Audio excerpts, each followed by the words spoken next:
On today's World Insight, a race for high-tech innovation as the U.S. seeks to pass legislation pouring billions of dollars into research and development, a pitch rivalry for advanced technology, and the BRICS international lender to the rescue, the new development bank's efforts to stop climate change and the pandemic, in the words of its new president, Marcos Roizo. This is a journey. We're not going to do that from one day to the next.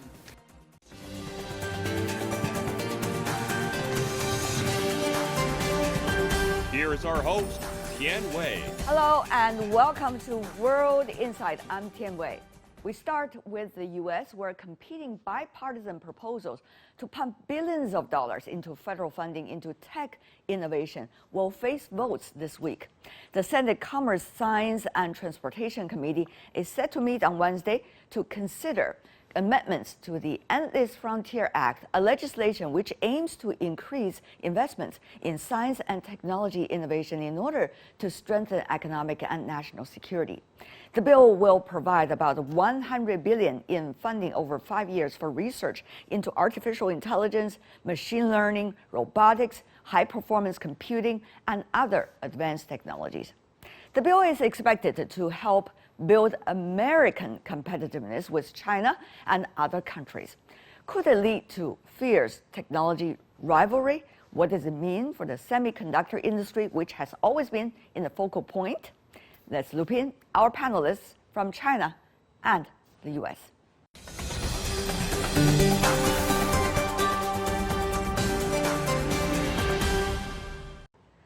For the Endless Frontier Act in Longwood, Ernest McDuffie, founder of the Global McDuffie Group. In New York, Max Wolf, CEO of Systemic Ventures. And in Beijing, Jay Huang, founding partner of J-Stone Capital, a former managing director of Intel China. Gentlemen, welcome to the program. New development we see in the story, not only about the U.S. Semiconductor Alliance, but also about how much the government will provide. Professor Wolf, how do you see the role of the government, U.S. government, this time? I think in the United States, we're broadly renegotiating the role of the government, in part because of the profound disappointments with the response to a bunch of pressing social issues, but maybe most immediately the real difficulty we've had sort of building a good response to the COVID crisis, and a sense that the central government's going to need to prop up the economy more and for longer for a host of reasons than had previously been politically acceptable. So I think the expanded role for the US government is a structural shift, maybe a long time coming, a movement back to the historical international norms. I think it takes the form sometimes, unfortunately, of bellicose saber rattling and accusations against other countries, where I think it's more productive is when we invest in things like our infrastructure and our ability to produce, which is generally good for the world, I think. I see. And it's probably much more productive when we don't have to accuse anyone else of anything in order to do so. That's a very interesting way you are looking at it. Mr. McDuffie, is China being used as a quote-unquote rival in order to prop up support inside the United States for building infrastructure and to work on some of the most crucial areas of development? Mr. McDuffie, this time semiconductor. You know, I kind of feel like there is some element of using China, but I see it as a more positive kind of international competition. I think a lot of people in China, in the United States, see the tremendous expenditures that the Chinese government is spending internally for research and development and its own many roads initiative infrastructure globally.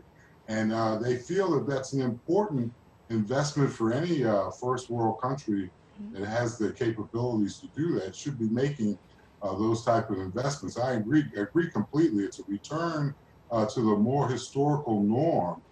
On the other hand, though, Mr. Huang, let's just putting aside China-U.S. Quote-unquote competition, let's just focus on whether it is possible to build your way, your own supply chain in a way, in order to be sufficient in semiconductor. Mr. Huang, your take. You've been working with Intel, you know how it works, you know how things have been going ups and down for semiconductors and the reasons behind it. Tell me more about that. The semiconductor industry supply chain has been globalized. Take the US as an example. US semiconductor company take about 50% market share dollar-wise. However, only 14% those are on the manufacturing side. US company take only 14% market share on the manufacturing side. So there is a pressure to move the manufacturer back to the United States. And today in the semiconductor industry, if you look around, regardless of which company you are, your supply chain coming from all over the place, from United States, Japan, Europe, and etc. So basically, you look at currently the supply chain has been globalized. If you want to, any country, including United States, to say, hey, I want to be a supply everything from our own country, that's very hard and almost impossible to do. Same as China, even more challenging for China want to move along that direction. But that is the trend, isn't it? Why, when we realize it is difficult and almost impossible, and going to waste time, energy, it's going to be investment and reinvestment into the same thing, we still focus on this. Is this going to be driven by politics, Mr. McDuffie? Yeah, I would agree. I think the global supply chain is here to stay. I don't think it's possible for any country to go so internal that they can do at scale any kind of semiconductor manufacturing all by themselves. The new initiative in the United States had a piece carved out in it specifically to look at resiliency in the global supply chain.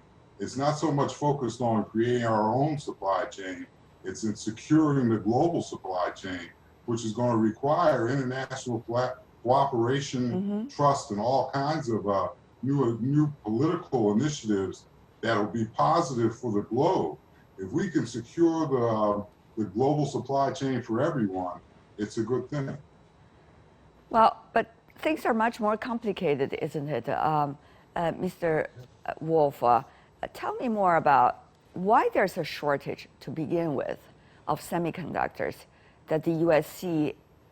is facing right now. Yes, so clearly we saw a lot of disruption to the global supply chain because of closures and lockdowns and lack of global coordination in the last 13 or 14 months or longer.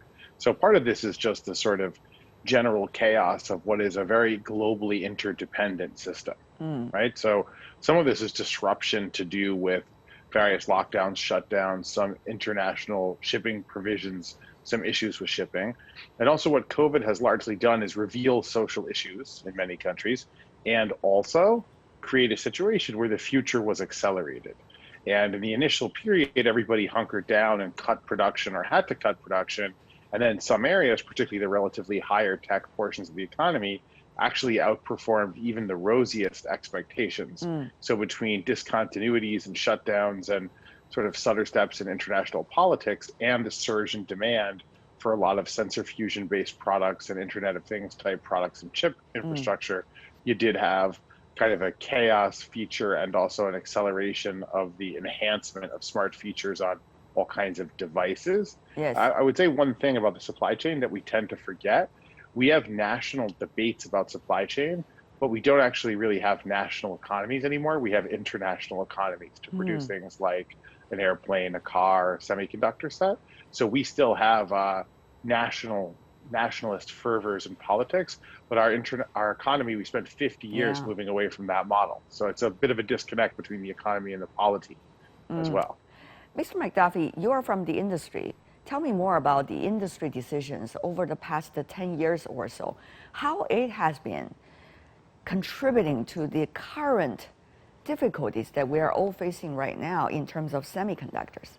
And I think everything that's just been said about the global supply chain and the complexities is spot on. And because of the complexities are there and they're only going to get more complex, it's more and more important that some type of rigorous academic approach is taken to analyze that complex system so that these disruptions that are always going to happen are more manageable and can be mitigated from a intellectual standpoint. And let that drive international policy, because clearly it's an international issue. And it's something that it's something that has the potential really to bring countries together in that kind of collaboration that builds up the resiliency of the supply chain.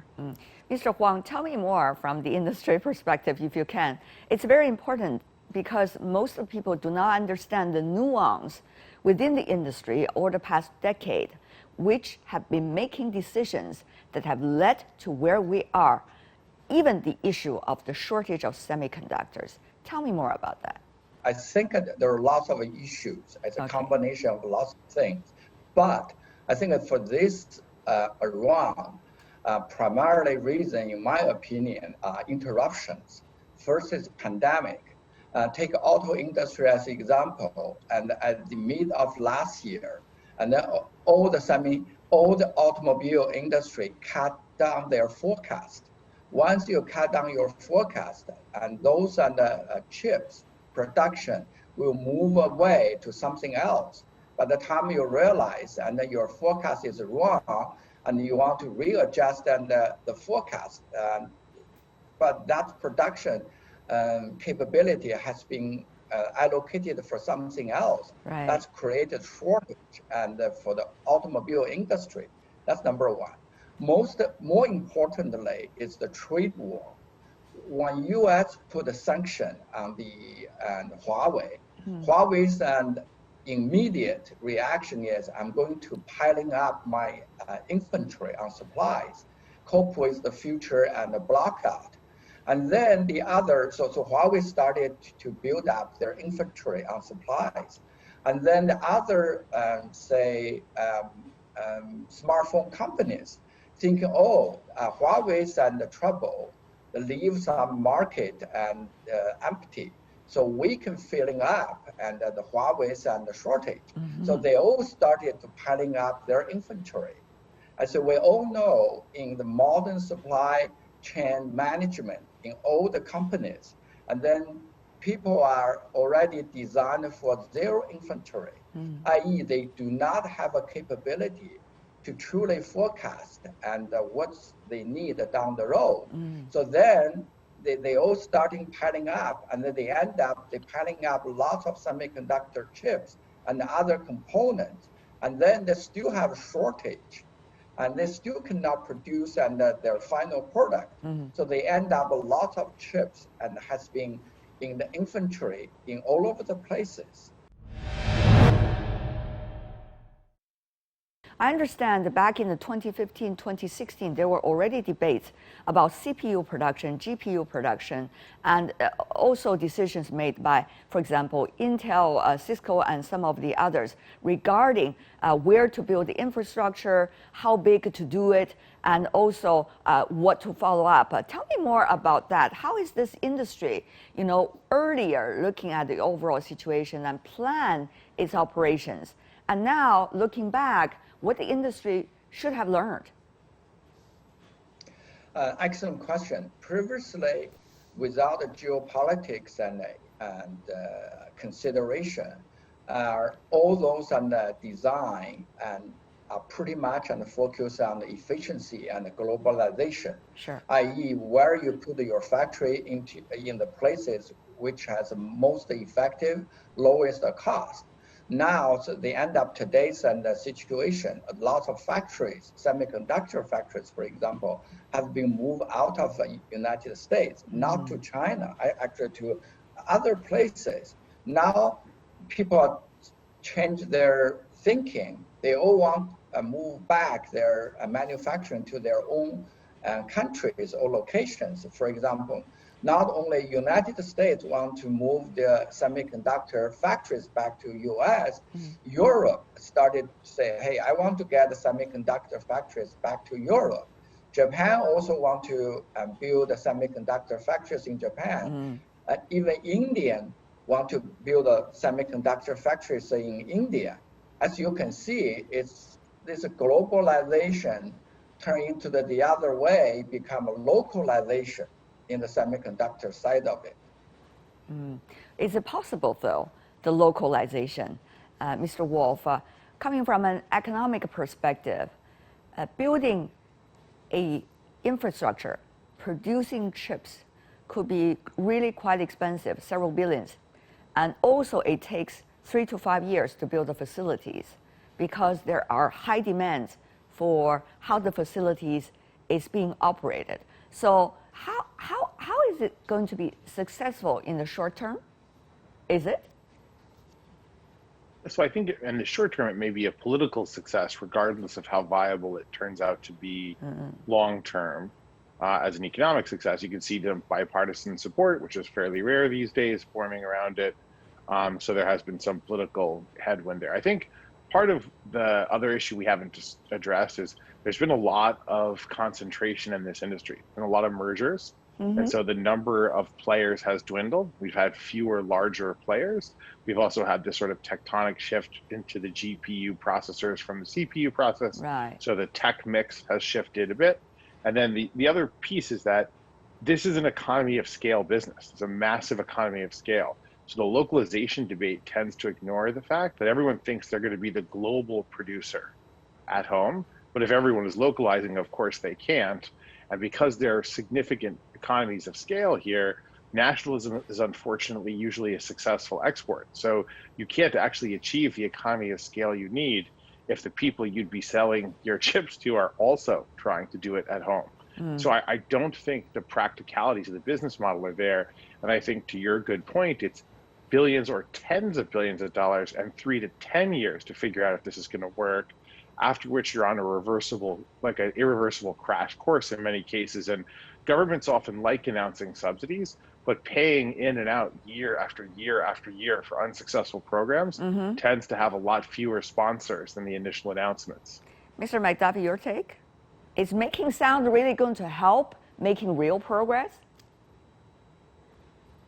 So, you know, this focus on nationalism for the semiconductor problem, I think, tends to disregard the reliance of the industry on rare earths, for example, and the other kind of products that have to feed into any semiconductor product anywhere, being manufactured anywhere in the world. There are other bottlenecks within the global supply chain that are going to become more important than just the manufacturing of semiconductors themselves as that thing evens out. And I think every CEO of a company wants to make these kind of major investment decisions with the most knowledge possible so that they can make the best decision possible.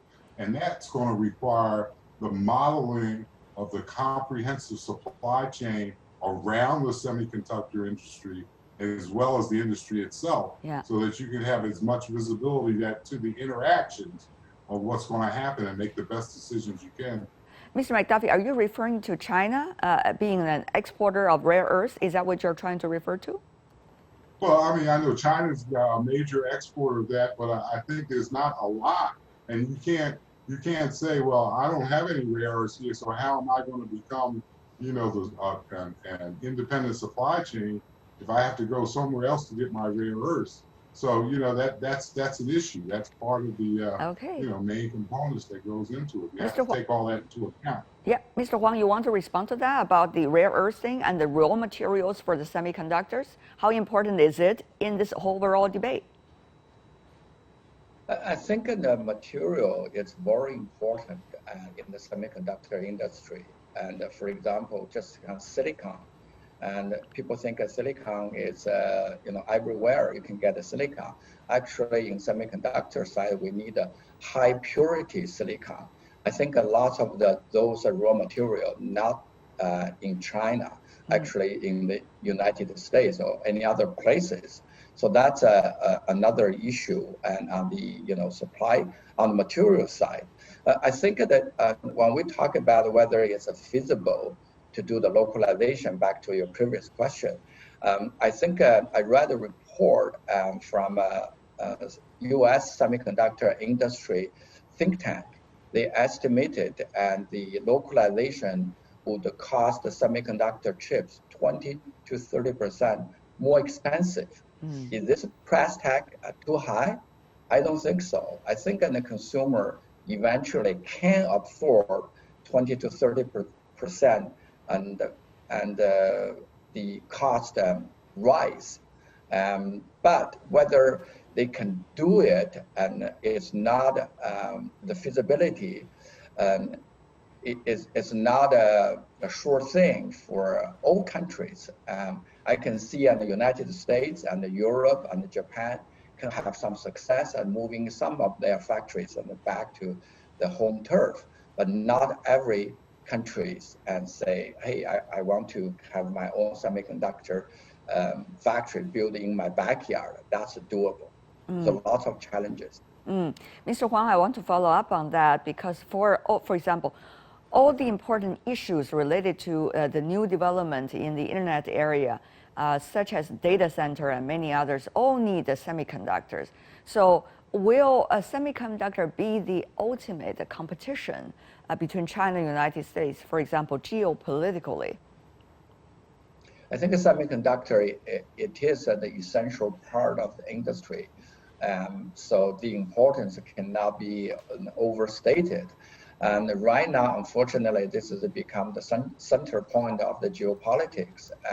I do not see the tension will be eased on this field in the near future, unfortunately.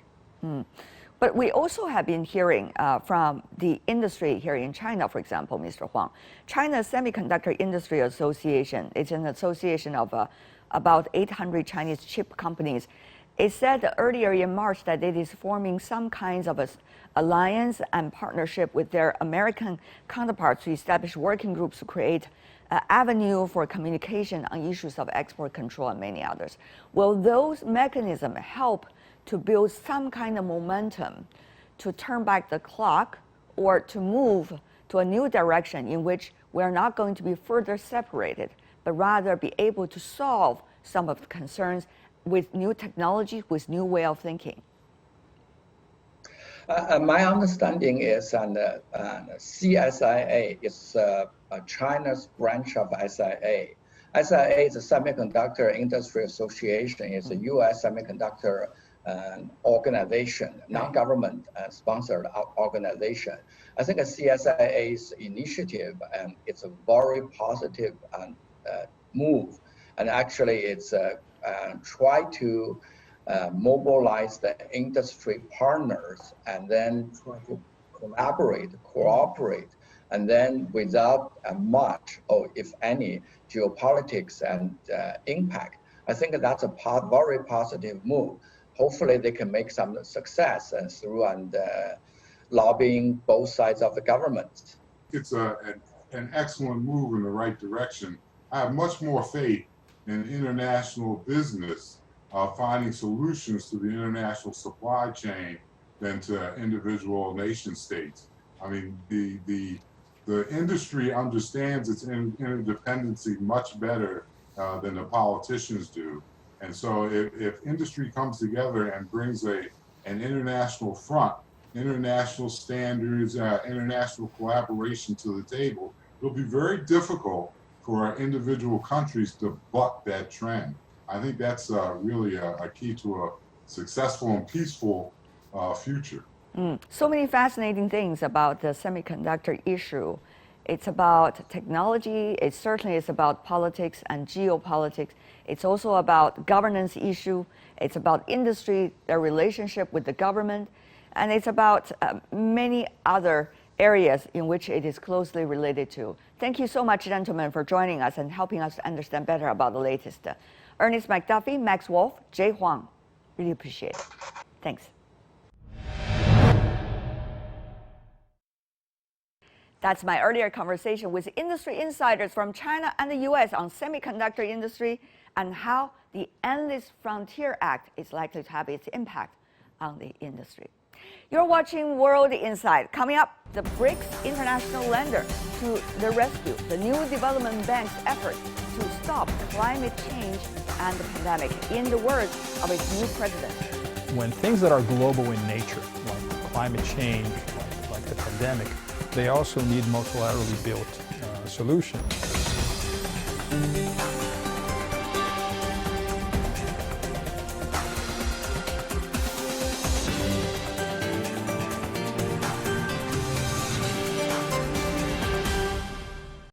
This is World Insight. I'm Tian Wei.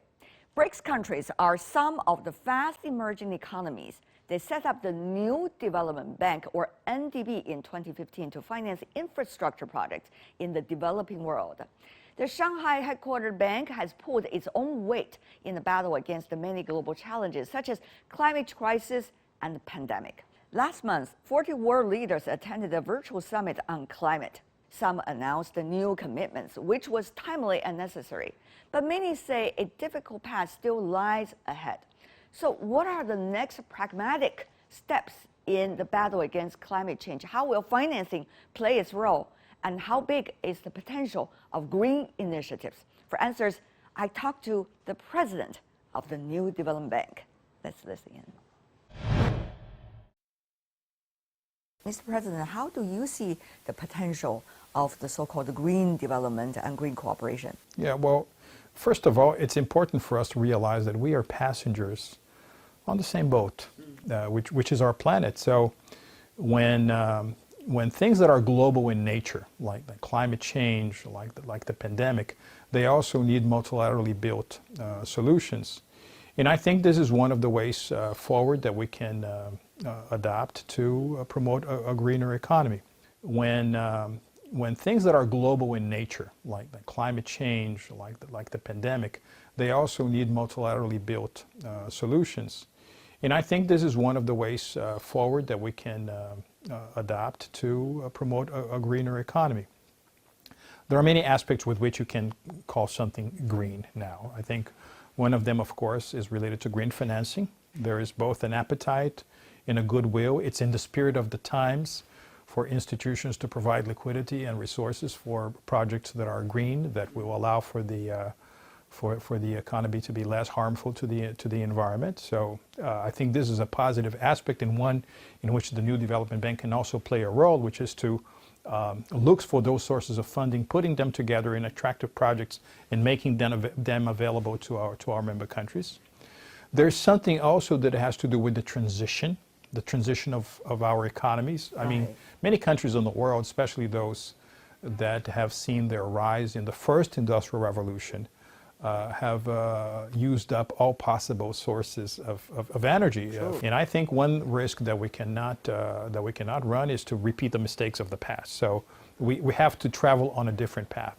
And this new path also allows for the transition of some of our economies. Emerging economies do rely still a lot on fossil fuel related sources of energy. So there's mitigation, there's adaptation, and there is transition to something that is green. This is a journey. We're not going to do that from one day to the next. It's a difficult journey. China pledged, for example, 2030 carbon peak, but that is a huge goal. Only 9 years left. Look at the coal power plants in this country, about 30 million people that are employed. So this is only one of those many examples of how this switch is not going to be easy. I'm sure also many other examples in other emerging economies of the BRICS countries. Sometimes when we talk about green, when we talk about carbon neutrality, it seems to me that the focus is very much directed to the production plants, to the energy sources, to the technologies that are going to allow for the transition to take place faster. But we have the people, we have the workers, we have the workforce. And as life expectancy at birth goes up in different countries of the world, imagine, for example, you're a person in your late 20s or early 30s, and you are working in association with something that is closer to what the old paradigms of energy were, and you're simply taking out of the equation. So how are you going to adapt? So a crucial element in the policies of sustainability going forward have to do with the necessary efforts in training, retraining, skilling, reskilling, so that more and more people can play a productive role in the so-called economy 4.0. If we don't do that, then the social disruption, the kind of resources that we're going to have to allocate, for example, for safety nets, for social security, for unemployment insurance, is going to be enormous. And I think there's a better way around it. There are numbers that are suggesting the amount of financial investment I'm talking about all over the world so far about the green, with the name of the green. Only 3% eventually brings real results of green development. Right. That to us is a very interesting, if not a challenging number. Yeah. So how to make sure it's not just a green wash? Well, I think it's going to depend very much on what your definition of green is. This green definition, once again, it has to be built multilaterally. We want to make sure that no country imposes what the green is to the rest of the world. What is ESG, right? Yeah, ESG. I mean, ESG is something that is also the result of a collective construction. I mean, we have to have common rules. If we're talking about international law, and ESG offers benchmarks, then it has to be built multilaterally as well. When I was a young diplomat, I worked at the Brazilian delegation to the United Nations in New York, and sometimes I was a little frustrated with the pace of multilateralism, but when I thought deeper about it, I said every other alternative is worse. Yeah. But on the issue of green, what I wanted to share with you, Tianwei, is that in the same sense that in the past we used to look at physical infrastructure on the one hand and technological infrastructure on the other, as if they were two separate things, reality is bringing them together. There is a kind of a fusion, there is a merger between physical infrastructure and technological infrastructure. So it is wrong for you to say that, for example, your institution has to have a special perspective to technology, because technology is everywhere. The same thing about what is green, the same thing about what is sustainable. So if you're talking about, say, building railways, there's something green about it, right? It can be more green or less green when it comes to conceiving the project, to the ESG criteria that you're using, the sort of references that you have, the local associates that you can relate to so that the implementation is the best one possible. So no matter what area of infrastructure you're talking about, there's something green about it. Of course, there's green finance, so it's going out there in the market and say, listen, we want to raise resources. It's in the spirit of the times. I think there's lots of resources that are available for that, and institutions such as ours can do that. But when it comes to project implementation, obviously there are areas like clean energy that are more obviously related to carbon neutrality and to going green. But even if you're talking about other areas like public transportation through buses, there is a lot of green work that can be done there. So we got to make sure that this is holistic, that this is omnipresent, both in terms of the sustainability aspect as well as the technological aspects. Otherwise, we're going to miss out on another opportunity, which is to use these technologies that are so widely disseminated to the benefit of traditional infrastructure. That's a great point. The hard infrastructure, mainly the infrastructure in steel and concrete, and also the soft infrastructure in terms of designing collectively the rules and the standards. Right. And that, I guess, also has something to do with the future of topic of green. Yeah, there's hardware, there is software, there is smartware, and there's the normativeware, which is, of course, the, legal infrastructure, the common adopted rules that go along with green. We are looking into those. We want to make sure that we have a leading role in that conversation. Of course, this is bigger than us, right? It's probably the sphere of conversations that take place when the bigger climate change related aspects are discussed that go beyond infrastructure, which is our mandate. But we have a place in the conversation too. One of the things that we did recently that we're still implementing to get there is a new organizational structure for the bank. So now we have an entire department devoted to ESG, an entire department devoted to non-sovereign operations, so that the practices that we're following are not only those that we apply to governmental clients, but also to private sector ones. So I think we are, once again, extending and modernizing our outreach. What an experiment. It's a new development bank. But now you also see geopolitics really play a role. Your organization, which is a multilateral institution, of course, you're mainly of emerging economies, but you're also thinking about, expanding with membership.